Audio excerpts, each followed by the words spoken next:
నమస్కారం. దూరదర్శన్ సప్తగిరి సమర్పించు ధర్మ సందేహాలు కార్యక్రమానికి స్వాగతం. ధర్మో రక్షతి రక్షితః అంటే ధర్మాన్ని మనం రక్షిస్తే ఆ ధర్మం మనల్ని రక్షిస్తుంది. వేదాలు, పురాణాలు, ఇతిహాసాలు, ఉపనిషత్తులు మొదలైనవన్నీ కూడా మనం మన జీవితంలో ధర్మాన్ని ఏ విధంగా ఆచరించాలో బోధిస్తూ ఉంటాయి. ఈ విధంగా ఆచరించడం ద్వారా మనం మన జీవితాన్ని ఎంతో అర్థవంతంగా గడపగలుగుతాం. అయితే నిత్య జీవన విధానంలో ధర్మ అధర్మాలకు సంబంధించి నిరంతరం మనకి సందేహాలు కలుగుతూ ఉంటాయి. మరి ఈ సందేహాలను నివృత్తం చేసుకునేందుకు చక్కటి వేదిక అయింది ధర్మ సందేహాలు కార్యక్రమం. ఈనాటి ధర్మ సందేహాలు కార్యక్రమానికి విశిష్ట అతిథి ప్రముఖ కవయత్రి, ఆధ్యాత్మికవేత్త, సంస్కృతాంధ్ర పండితులు, తిరుప్పావై అమృతవర్షిణి, విశిష్ట అద్వైత విద్వన్మణి శ్రీ డాక్టర్ కోగంటి వెంకట రంగనాయకి గారు. వారితో మాట్లాడి మన ధర్మ సందేహాలను నివృత్తం చేసుకుందాం. నమస్తే అమ్మా. నమస్కారం అమ్మా. అమ్మ, ఈరోజు మనం ధర్మ సందేహాలను చర్చించుకోబోతున్నాము.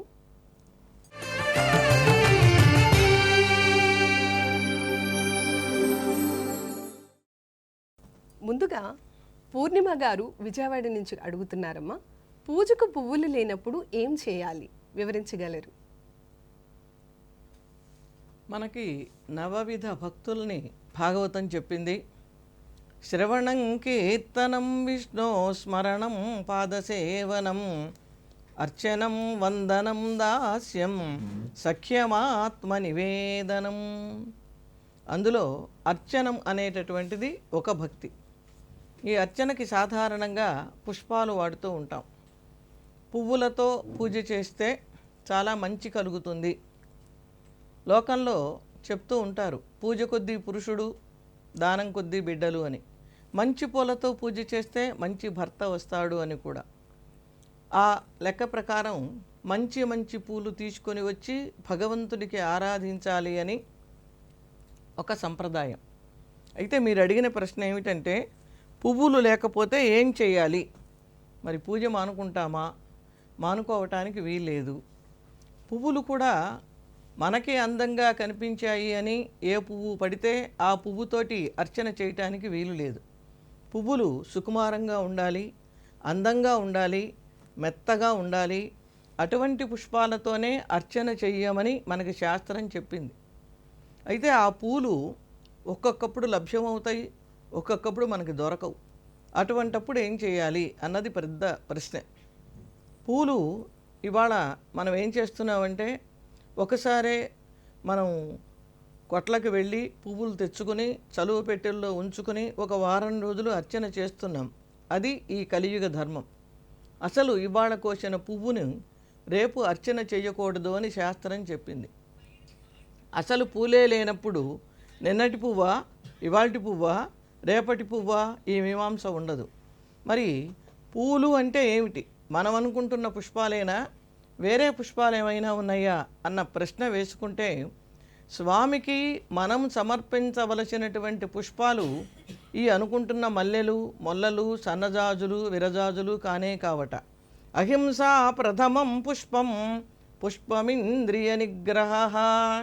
అహింస ఇంద్రియ నిగ్రహం, సత్యం, తపస్సు, క్షమ, అందరి పట్ల దయ కలిగి ఉండటం, ఇలాంటివి 8 పుష్పాలని శాస్త్రం చెప్పింది.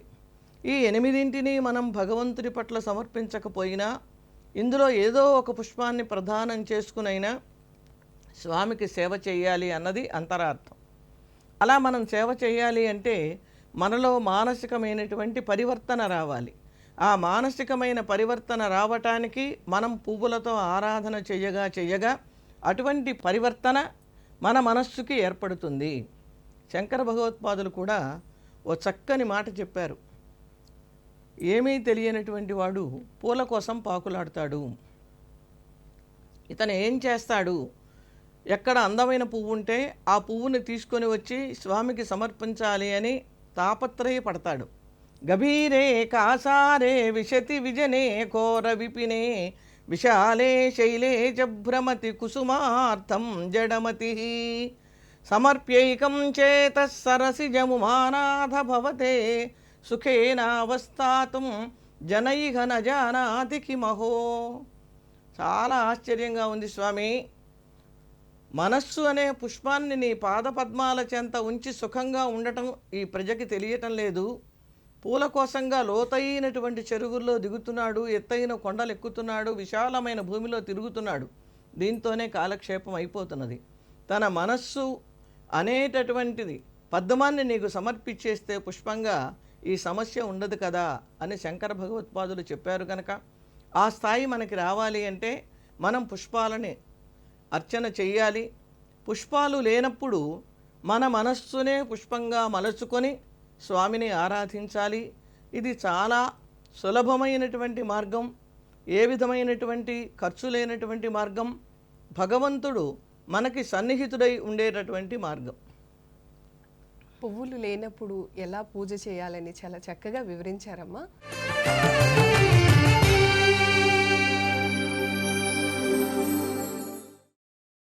మీ ధర్మ సందేహాలు మాకు పోస్ట్ ద్వారా కానీ ఈమెయిల్ ద్వారా కానీ పంపవచ్చు. పంపవలసిన మా చిరునామా ధర్మ సందేహాలు కార్యక్రమం, care of the director, Doordarshan Saptagiri, Punnamathota, Vijayawada 520010. మా ఈమెయిల్ ఐడి ధర్మ సందేహాలు ddkvij@gmail.com.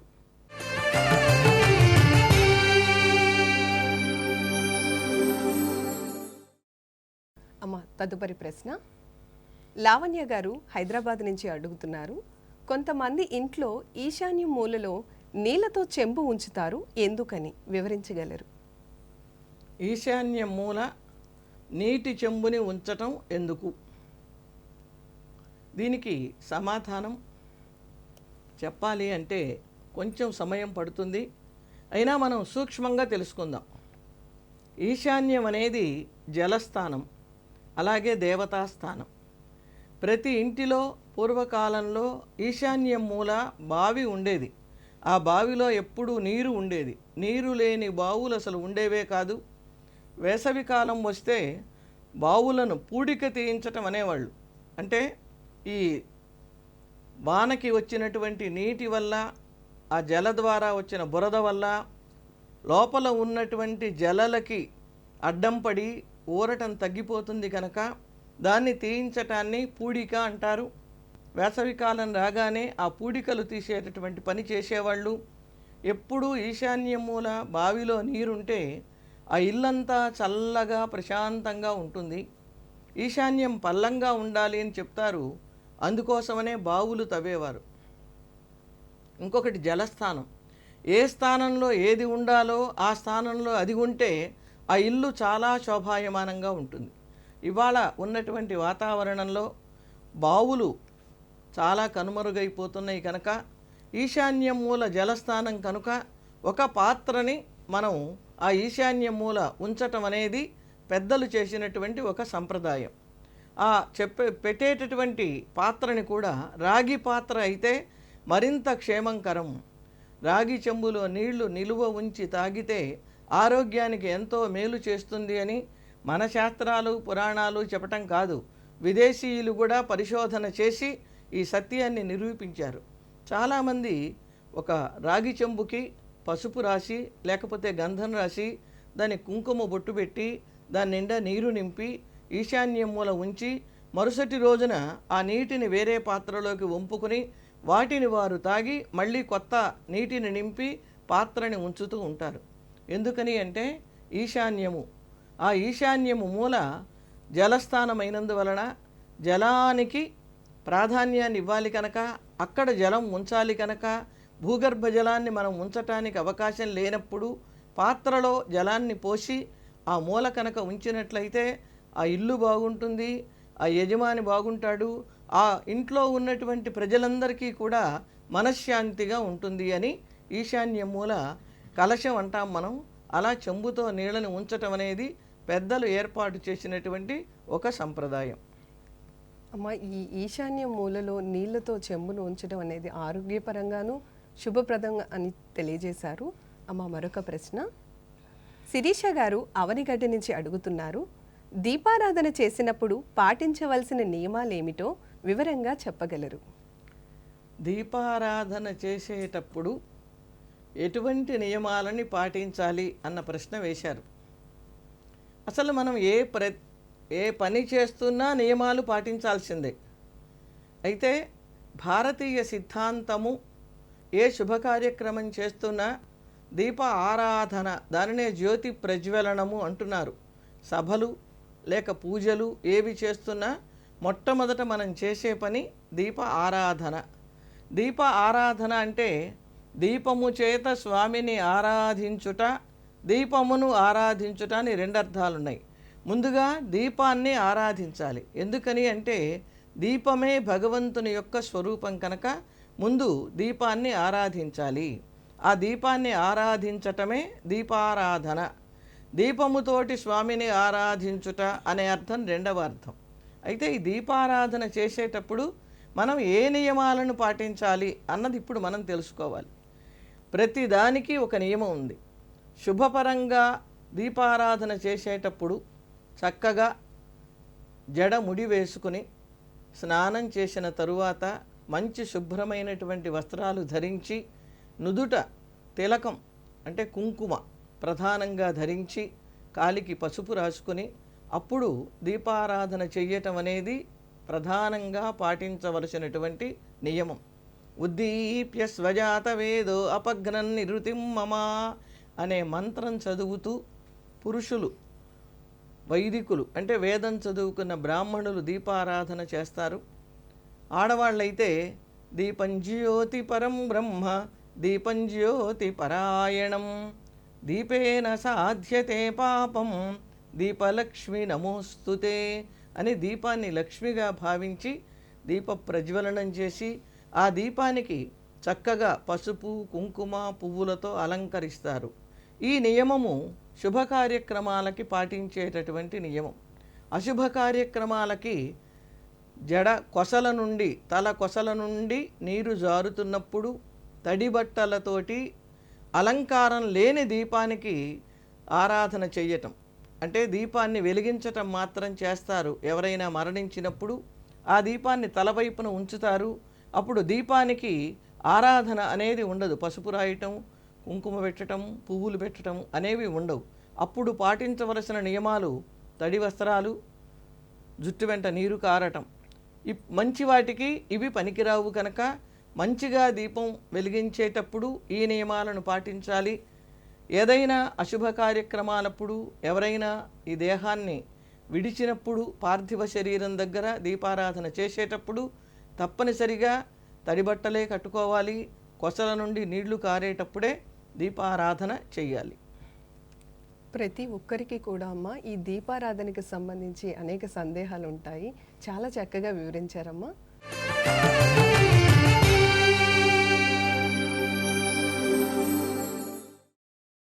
మీ ధర్మ సందేహాలు మాకు పోస్ట్ ద్వారా కానీ ఈమెయిల్ ద్వారా కానీ పంపవచ్చు. పంపవలసిన మా చిరునామా ధర్మ సందేహాలు కార్యక్రమం, care of the director, Doordarshan Saptagiri, Punnamathota, Vijayawada 520010. మా ఈమెయిల్ ఐడి dharmasandehalu@gmail.com.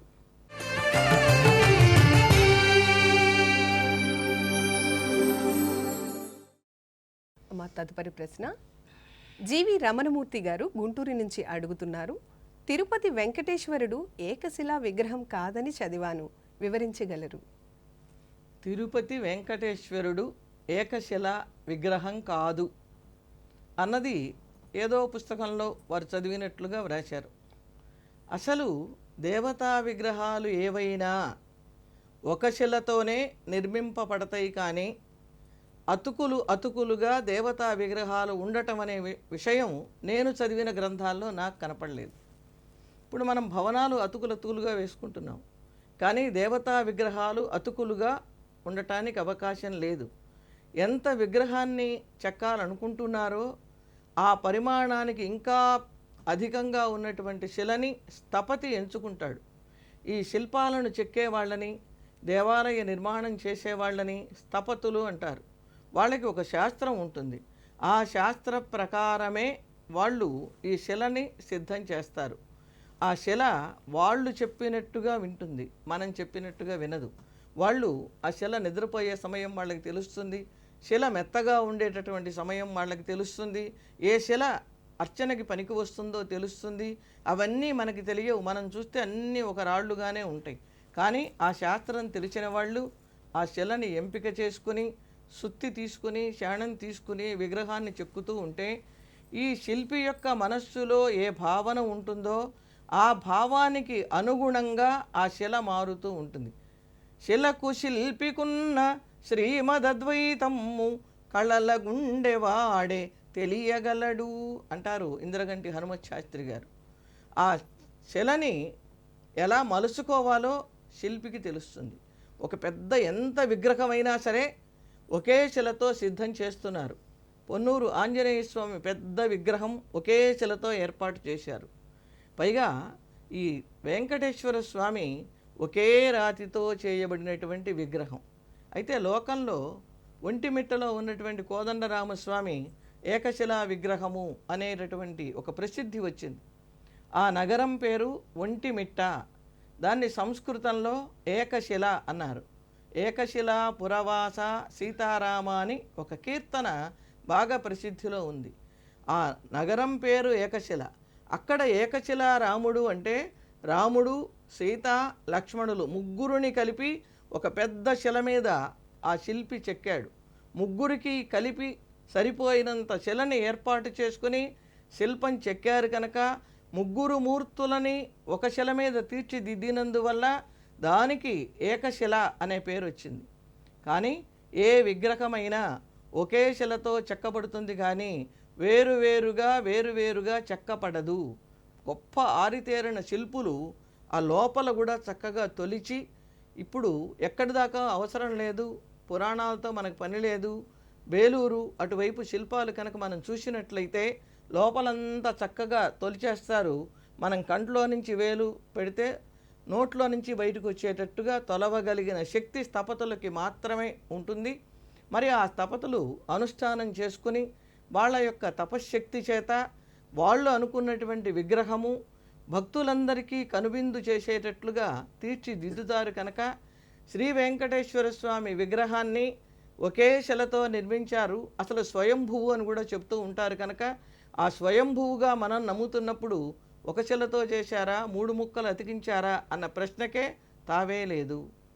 చాలా చక్కగా వివరించారమ్మా. తదుపరి ప్రశ్న, రామాయణం భారతం ఎప్పుడు రాశారు?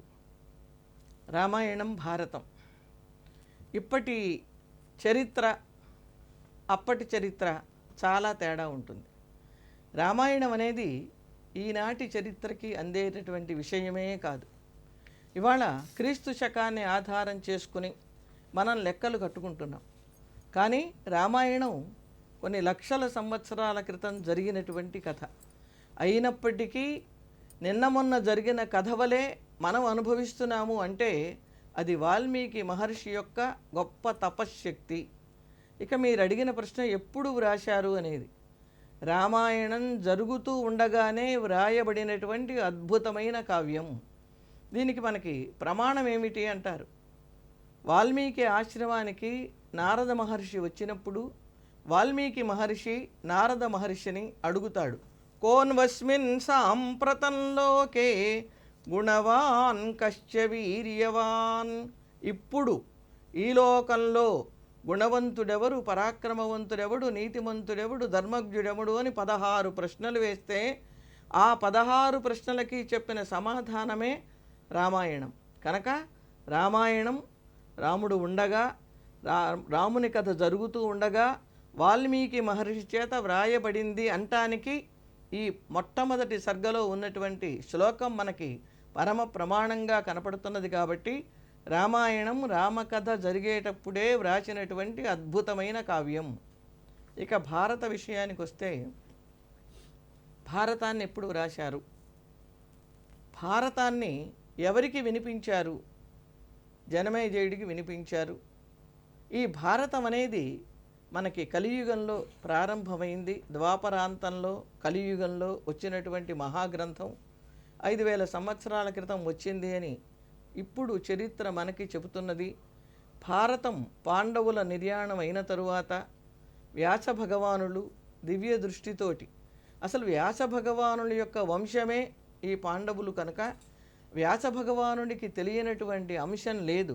ఎన్న భారతే తన్న భారతే, భారతంలో లేనిది భారతంలోనే లేదు అన్నారు. అంటే మన భారతదేశంలో ఎక్కడ ఏ మూల ఏది జరుగుతున్నా అవన్నీ మహాభారతంలో ఉన్నవే అన్నారు. కనుక భారతం కూడా పాండవులు పరిపాలనా సమయం మొదలుకొని ఆ మనుమళ్ళ వరకు పరీక్షిత్తు కొడుకు జనమేజయుడు మహాభారతాన్ని విన్నాడు అంటే ఆ సమయంలోనే వ్రాశారు అంటానికి మనకి భారతం కూడా సాక్ష్యం చెబుతున్నది.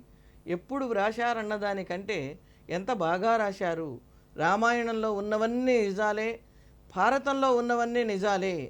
ఈనాటి వలె ఒకటి ఉంటే మరొకటిగా మార్చి వ్రాసే సంప్రదాయం ఆనాడు లేదు. కనుక రామాయణం భారతం జరుగుతున్నప్పుడే వ్రాశారు అని నా అభిప్రాయం.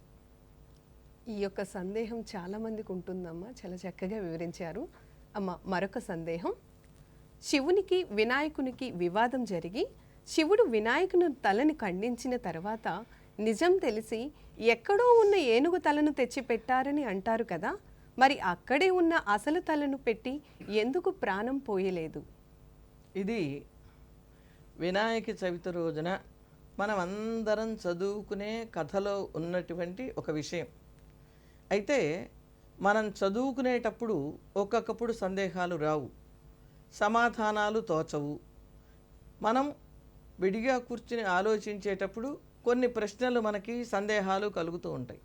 అసలు ఎవరికైనా బుద్ధి పెట్టి వింటున్నప్పుడు లేక బుద్ధి పెట్టి చదువుతున్నప్పుడే సందేహం కలుగుతుంది. అసలు విన్నని వాడికి ఏ సందేహం రాదు, అంతా చదువుకున్న వాడికి సందేహం రాదు. మనం కొంచెం చదువుకుంటున్నప్పుడే ఆ విషయం ఏమిటో తెలుసుకోవాలి అనే జిజ్ఞాస మనలో ప్రారంభమైనప్పుడే మనకి సందేహం అనేది ఏర్పడుతుంది. పరమేశ్వరుడు ఏనుగు తలనే ఎందుకు పెట్టి ప్రాణప్రతిష్ఠ చేశాడు అన్నది ఈ ప్రశ్నలో ఉన్నటువంటి సారాంశం. అంతకుముందు కథ అందరికీ తెలుసు. పార్వతీదేవి చాలా గొప్ప శక్తి స్వరూపిణి కనుక నలుగు పిండితో బొమ్మని చేసి బొమ్మకి ప్రాణప్రతిష్ఠ చేయగలిగింది. ఎవరిని లోపలికి రానివ్వద్దు అన్నది. ఆ ఎవ్వరిని రానివ్వద్దు అంటే అందరిలో పరమేశ్వరుడు కూడా ఉన్నాడు. కాకపోతే పరమేశ్వరుడు పార్వతి భర్త అని ఈ పిల్లవాడికి తెలియదు. అందువలన పరమేశ్వరుని కూడా పిల్లవాడు నిరోధించాడు. పరమేశ్వరుడికి ఈ బాలకుడికి వివాదం బాగా జరిగింది.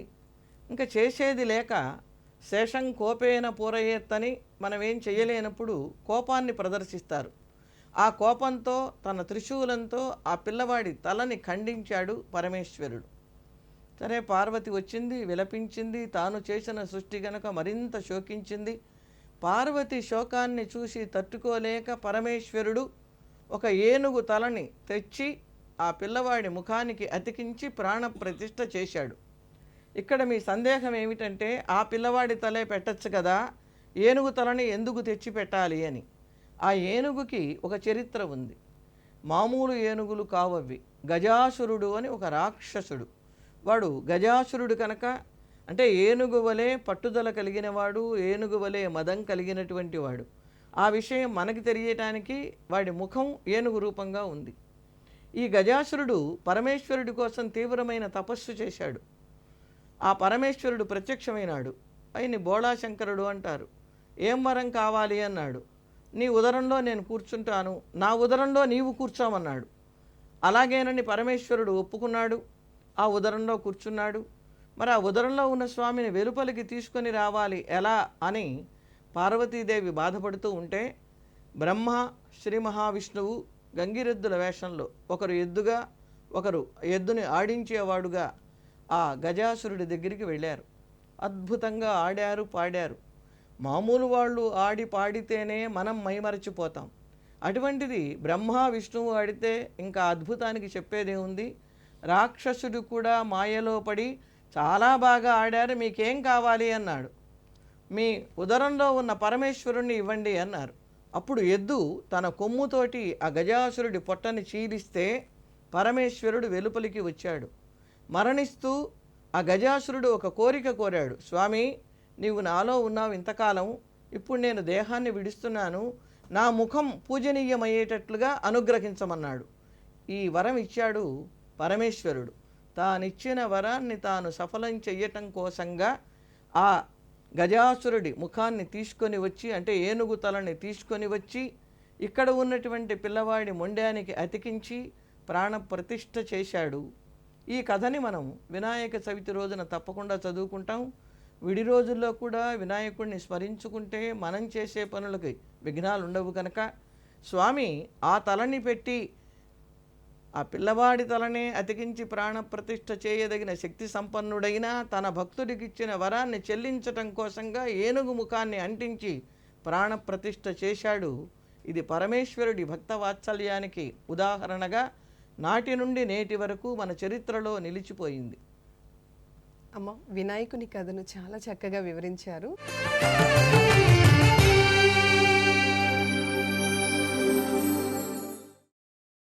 మీ ధర్మ సందేహాలు మాకు పోస్ట్ ద్వారా కానీ ఈమెయిల్ ద్వారా కానీ పంపవచ్చు.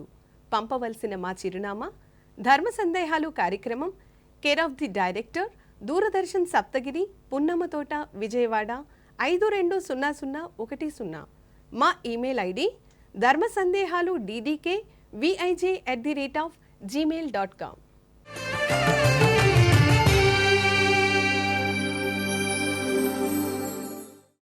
మరొక సందేహం, బ్రహ్మ మనుషుల రాతను ఎప్పుడు వ్రాస్తారు? బ్రహ్మరాత ఇవాళకి కూడా ఎవరైనా వ్రాసినటువంటి వ్రాత అర్థం కాకపోతే వాడిది బ్రహ్మరాత రా అంటారు. ఆ బ్రహ్మ ఎప్పుడు రాస్తాడు, ఎలా వ్రాస్తాడు, ఎందుకు రాస్తాడు, ఇవన్నీ ప్రశ్నలు. ఇంకా ప్రశ్నలు ఎలా వస్తాయి? కడుపులో ఉన్నప్పుడు రాస్తాడా, పుట్టబోయే ముందు రాస్తాడా, పుట్టిన తర్వాత రాస్తాడా? ఇలా ఒక ప్రశ్నతో పాటు మరికొన్ని ప్రశ్నలు కూడా ఈ అంశానికి సంబంధించినవి ఇప్పటి జనానికి కలిగేటటువంటి ప్రశ్నలు. ఇవాళ విజ్ఞాన శాస్త్రం బాగా అభివృద్ధి చెందింది. ఈ అభివృద్ధి చెందినటువంటి శాస్త్రము మనకి ఏం చెబుతున్నది అంటే గర్భస్థ శిశువు ఎవరో నిర్ణయించేటటువంటి శక్తిని ఇచ్చింది. అయితే ఎప్పుడు వ్రాస్తాడు అంటే మన శరీరం పూర్తిగా ఏర్పడటానికి కనీసం 6 మాసాలు సమయం పడుతుంది అని మనకి పురాణాలు చెప్తున్నాయి. చాలామంది 6వ నెలలో ప్రాణప్రతిష్ఠ జరుగుతుంది కనుక 7వ నెల నుండి పూజలు చేయకూడదు, కొండలు ఎక్కకూడదు, 7 నుండి పురిటితో సమానము అని కొన్ని నియమాలు ఏర్పాటు చేశారు. శరీరం అంతా ఏర్పడిన తర్వాతే బ్రహ్మగారు వ్రాత రాయాలి. అయితే ఆ బ్రహ్మగారు వ్రాసిన వ్రాత మనకి కనపడదు. నుదుటి మీద బ్రహ్మగారు వ్రాయటం అనేది ఖచ్చితమైనటువంటి అంశం. అది గర్భంలో ఉన్నప్పుడే వ్రాస్తాడు. వీళ్ళ కర్మ సిద్ధాంతాలని బట్టి వ్రాస్తూ ఉంటాడు. అయితే ఆ బ్రహ్మ రాసిన రాత మనకి అర్థం కాదు, కానీ బ్రహ్మజ్ఞాన సంపన్నులైన వాళ్ళకి ఆ బ్రహ్మ రాసిన వ్రాత కనపడుతుంది అంటానికి మనకి శ్రీమద్ భాగవతంలో ఆత్మ దేవుడు అనేటటువంటి ఒక బ్రాహ్మణుడి ముఖాన ఉన్నటువంటి రాతని ఒక యతీశ్వరుడు చదివినట్లుగా సాక్ష్యం చెబుతున్నది కనుక బ్రహ్మ మన ముఖాన రాత రాయటం అనేది నిస్సంశయం. అది గర్భంలో ముఖం ఏర్పడిన తరువాత వ్రాస్తాడు. ఆ బ్రహ్మ వ్రాసిన వ్రాతని చెరపటం ఎవ్వరికీ సాధ్యం కాదు. హరిణాపి హరేణాపి బ్రహ్మణాపి సురైరపి లలాట లిఖిత ఆలేఖ పరిమాష్టం న శక్యతే. హరిణాపి హరేణాపి పరమేశ్వరుడు కానీ, బ్రహ్మ కానీ, దేవేంద్రుడు కానీ ఎవ్వరైనా సరే, దేవతలు కూడా ఆ నుదుట వ్రాసిన వ్రాతని చెరపలేరు. అయితే మనకి చరిత్రలో 1-2 చోట్ల కొంచెం మార్పులు కనిపిస్తున్నాయి. ఎక్కడంటే సావిత్రి సత్యవంతుల విషయంలో, మార్కండేయుడి విషయంలో మనకి కొంచెం భేదాలు కనబడుతున్నాయి. అల్పాయుష్టుడుగా బ్రహ్మ రాశాడు అని యముడు తీసుకొని వెళ్ళటానికి వచ్చినప్పుడు పరమేశ్వరుడు బ్రతికించటం, అలాగే 16 సంవత్సరాలకి మరణిస్తాడు అన్న సత్యవంతుణ్ణి యముడు తీసుకొని వెళితే మళ్ళీ సావిత్రి బ్రతికించటం. అంటే బ్రహ్మశక్తి కంటే అధిగమించిన శక్తి, తపశ్శక్తి ఉన్నప్పుడు, లేక పాతివ్రత్యం ఉన్నప్పుడు, అంతకంటే గొప్ప దేవత ఉన్నప్పుడు ఈ బ్రహ్మరాతని కూడా మార్చటానికి అవకాశం ఉంటుంది. అది 1,000,000కి 1 మాత్రమే సాధ్యం అవుతుంది. అందరికీ సాధ్యమయ్యేటటువంటి విషయం కాదు కనుక బ్రహ్మ శిశువు గర్భంలో ఉన్నప్పుడే నుదుట వ్రాత వ్రాస్తాడు. చాలా చక్కగా వివరించారమ్మా. తదుపరి సందేహం, ఆత్మలు అనేవి మనుషులకేనా, పశుపక్షాదులకి కూడా ఉంటాయా? అసలు ఆత్మ అంటే ఏమిటి? చాలామంది దేహమే ఆత్మ అనుకుంటున్నారు, మరికొంతమంది మనస్సుని ఆత్మ అనుకుంటున్నారు. అసలు ఈ ఆత్మ ఏమిటి, ఎలా ఉంటుంది? మానవులకే ఉంటుందా, పశుపక్ష్యాదులకి కూడా ఆత్మ ఉంటుందా అన్నది పెద్ద సందేహం. ఈ సందేహం తీరాలి అంటే వేదాలు చదవాలి, వేదాంగాలు చదవాలి, ఉపనిషత్తులు చదవాలి, పురాణాలు చదవాలి, రామాయణం, భారతం ఇవన్నీ చదివినా అసలు అర్థమవుతుందా కాదా అన్నది ప్రశ్న. మనకి తర్క సంగ్రహము అని ఒక శాస్త్రం ఉంది. ఆ శాస్త్రము ఆత్మని గురించి చాలా అద్భుతంగా నిర్వచనం చెప్పింది. మనకి 7 పదార్థాలు ఉన్నాయి. 7 పదార్థాలలో మొదటి పదార్థంలో 9 ద్రవ్యాలు ఉన్నాయి. 9 ద్రవ్యాలలో ఆత్మ ఒకటి. జ్ఞానాధికరణమాత్మ, జ్ఞానమునకు ఆధారమైనటువంటిది ఆత్మ.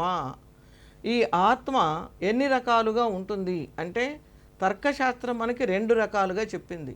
జీవాత్మ, పరమాత్మ చేతి. జీవాత్మ అని, పరమాత్మ అని ఆత్మ 2 రకాలుగా ఉంటుంది. పరమాత్మ ఒక్కడే ఒక రూపంగానే ఉంటుంది, జీవాత్మ మాత్రం శరీరాన్ని బట్టి భిన్నంగా ఉంటుంది అని చెప్పారు. అయితే ఈ ఆత్మ మానవులకే ఉంటుందా, పశుపక్ష్యాదులకు ఉంటుందా అన్నది మీరు అడిగినటువంటి ప్రశ్నలో విభాగం. పశుపక్ష్యాదులకు కూడా ఆత్మ ఉంటుంది. ఈ ఆత్మే నరకానికి వెళ్ళి శిక్షను అనుభవిస్తుంది, స్వర్గానికి వెళ్ళి సుఖాన్ని అనుభవిస్తుంది, బాగా పుణ్యం ఎక్కువ చేసుకుంటే మోక్షానికి కూడా వెళుతుంది.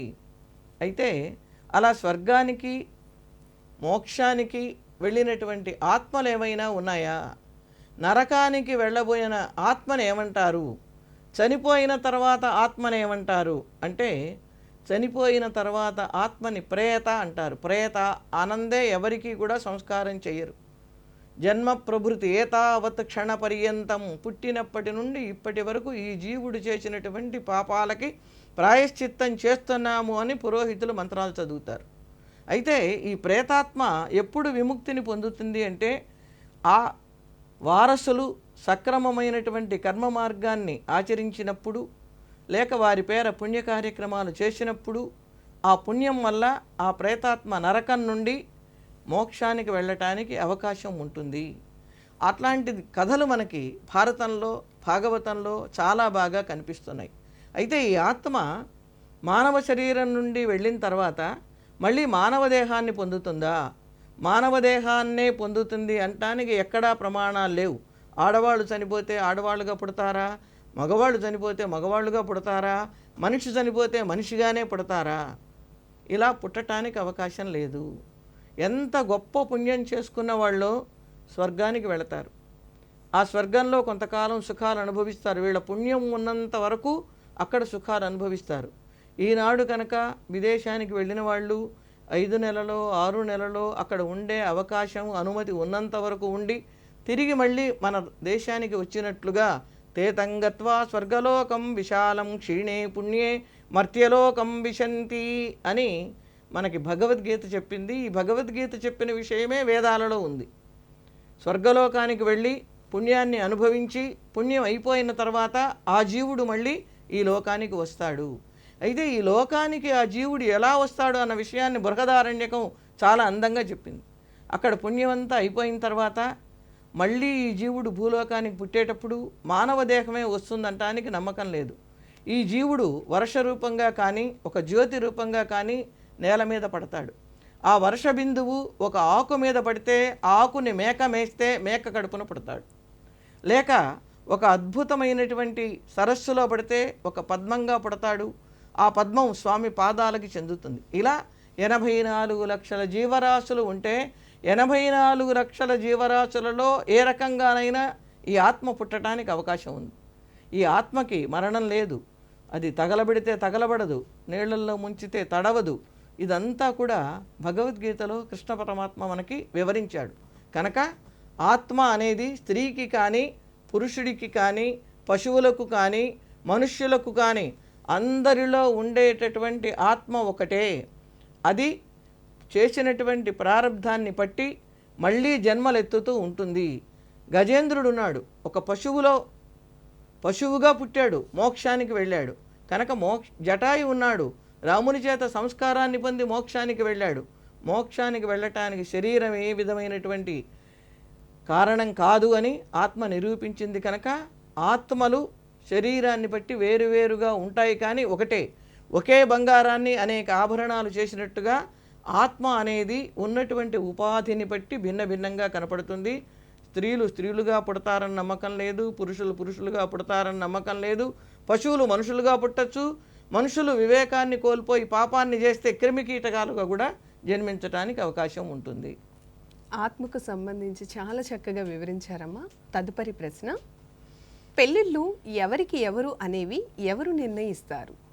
పెండ్లి, ఆ పెండ్లినే వివాహం అంటారు, ఉద్వాహం అంటారు. పరిణయము అనేది అంటే వివాహం అయినప్పటి నుంచి స్త్రీ తన ఇంటి పేరుని తన గోత్రాన్ని మార్చుకుని ఎవరిని వివాహం చేసుకుంటుందో ఆ ఇంటి పేరుతో ఆ గోత్రంతో ఆమె విధిని నిర్వహిస్తూ పేరు మారిపోతుంది, గోత్రం మారిపోతుంది. కనుక అక్కడ జరిగేటటువంటిది విశేషంగా వహించటానికి వివాహము అని పేరు. ఈ వివాహాన్ని తెలుగులో పెళ్ళి అని పిలుస్తున్నారు. ఈ పెళ్ళిని ఎవరు నిర్ణయిస్తారు? ఇది ఈనాడు వేయవలసిన ప్రశ్న. ఎందుకంటే ఒకప్పుడు పెద్దలు నిర్ణయించేవాళ్ళు అని మనం చెప్పుకుంటున్నాం.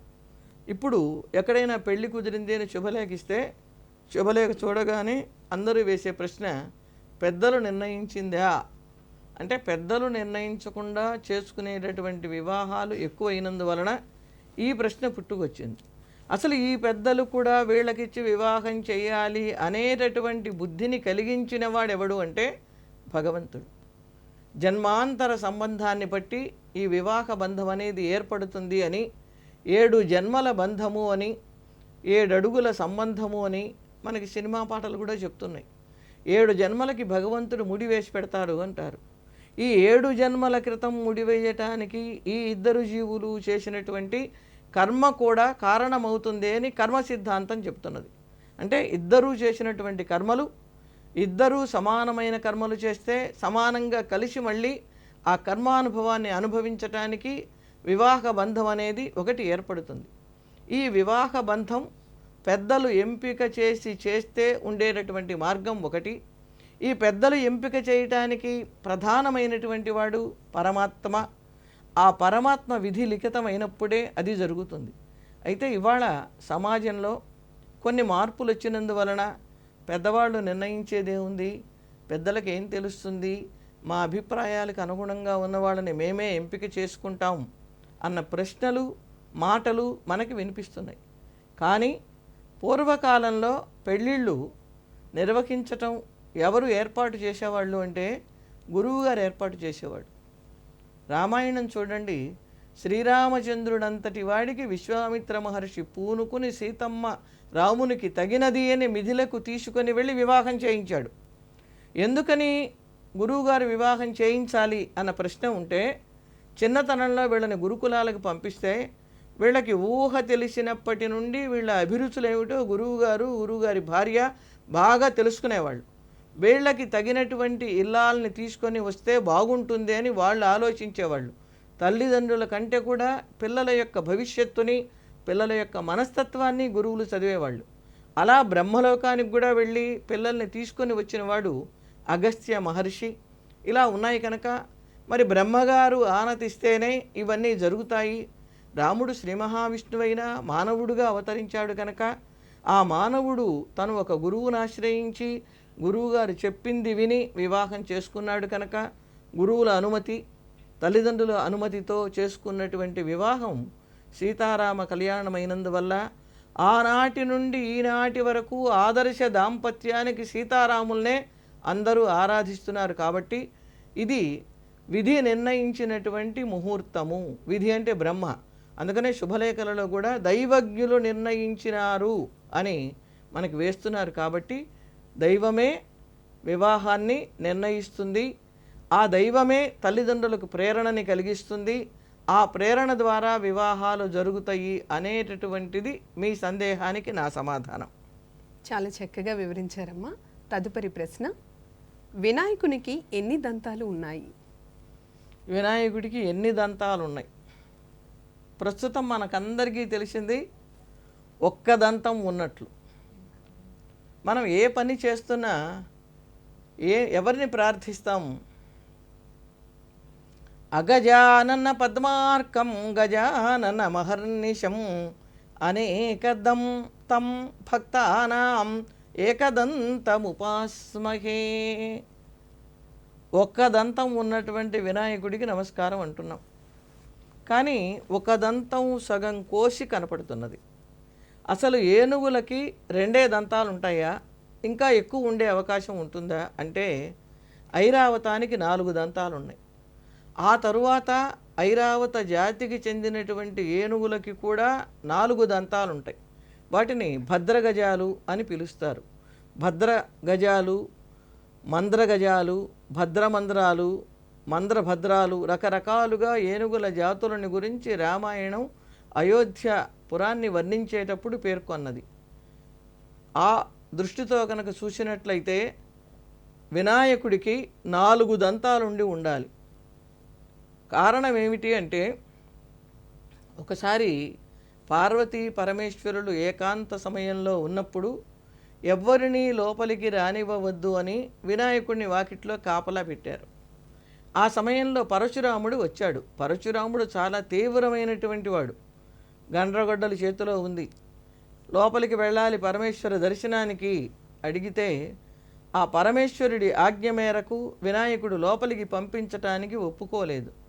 పరమేశ్వరుడికి తీవ్రమైన కోపం వచ్చింది. గండ్రగొడ్డల్ని విసిరాడు. ఒక దంతం తెగిపోయింది. పెద్ద సవ్వడి అయింది. ఆ సవ్వడికి వినాయకుడు మూర్ఛపోయాడు. రక్తం మడుగులైంది. ఆ ధ్వని విని పార్వతీ పరమేశ్వరులు వచ్చి చూశారు. అప్పటికి ఒక దంతం పోయిన వినాయకుడు కనపడ్డాడు. సరే, సేద తీర్చారు. వాళ్ళ దృష్టితోనే ఈయనకు మళ్ళీ శక్తి సంపన్నత ఏర్పడింది.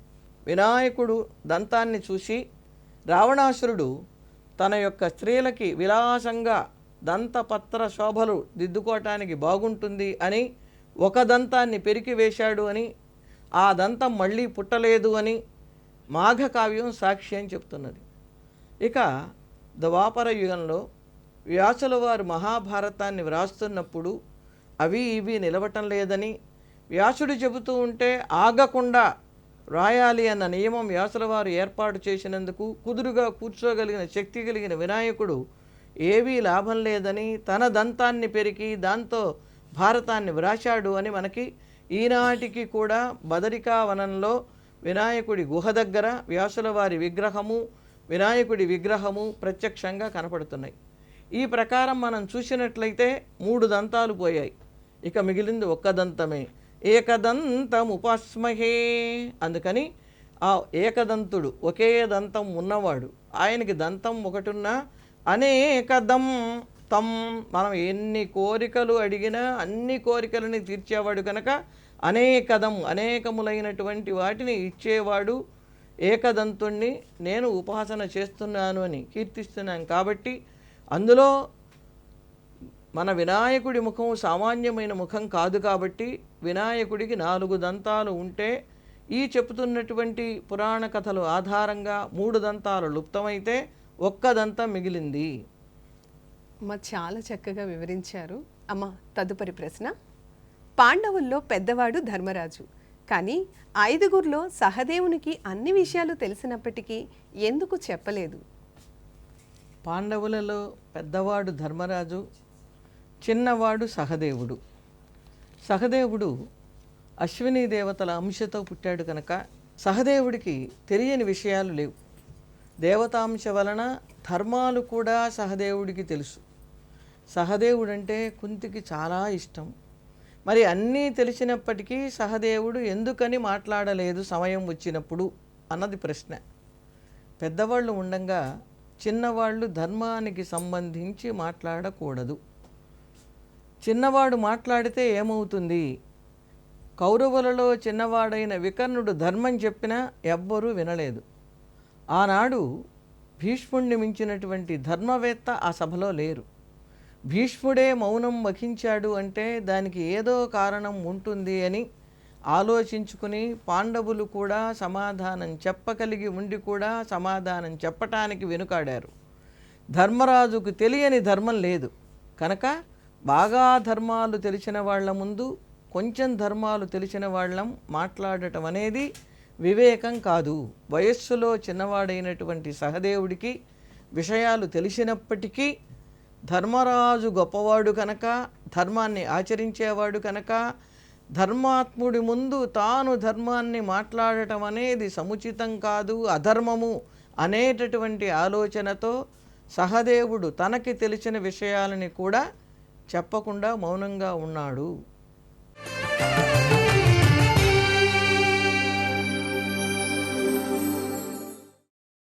మీ ధర్మ సందేహాలు మాకు పోస్ట్ ద్వారా కానీ ఈమెయిల్ ద్వారా కానీ పంపవచ్చు.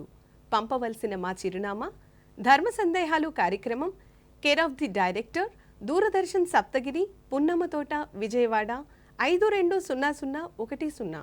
మా ఈమెయిల్ ఐడి dharmasandehalu@gmail.com.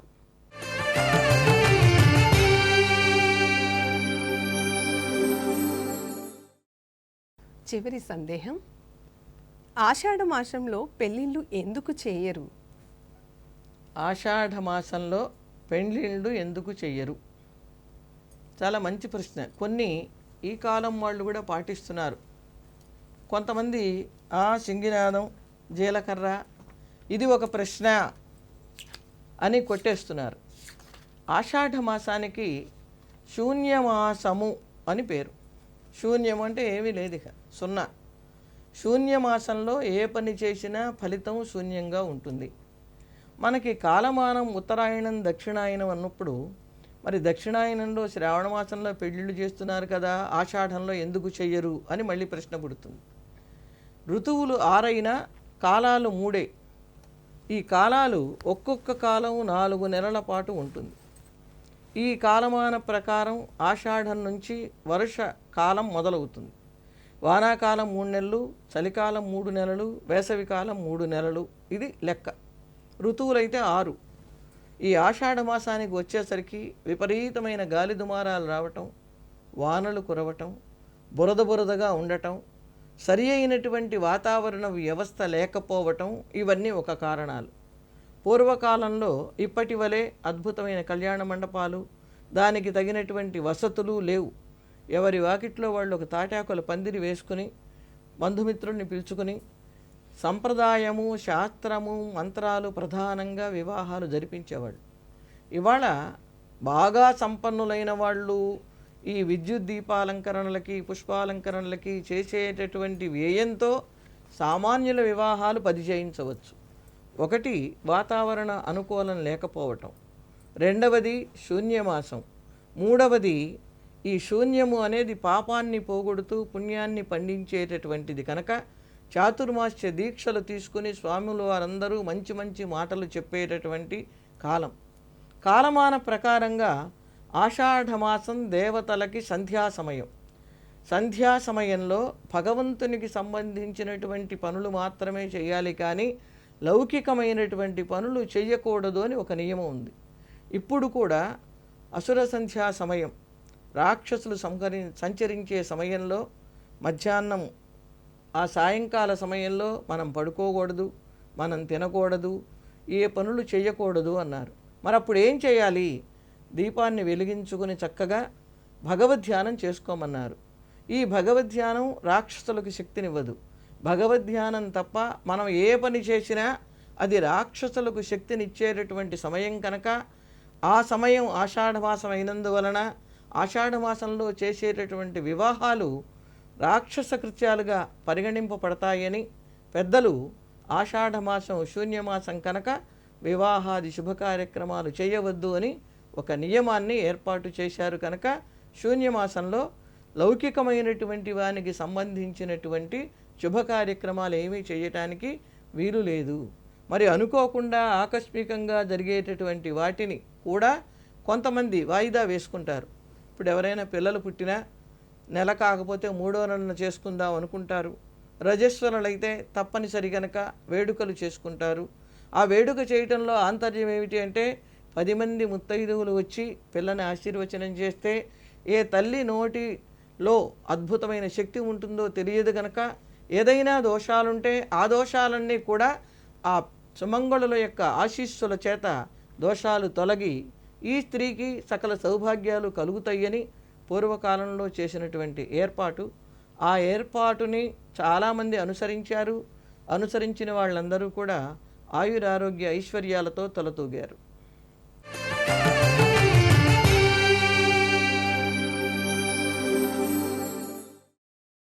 మీ ధర్మ సందేహాలు మాకు పోస్ట్ ద్వారా కానీ ఈమెయిల్ ద్వారా కానీ పంపవచ్చు.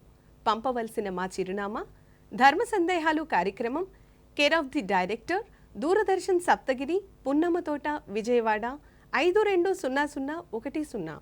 మా ఈమెయిల్ ఐడి ధర్మసందేహాలు ddkvij@gmail.com.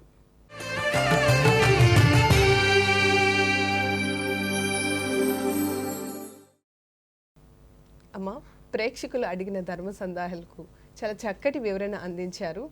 ధన్యవాదాలమ్మా. నమస్కారం తల్లి. ఇవండి ఈ వారం ధర్మ సందేహాలు కార్యక్రమం. మరొక వారం మరిన్ని ధర్మ సందేహాలు వివరణతో మీ ముందుంటాం. అంతవరకు సెలవు. స్వస్తి.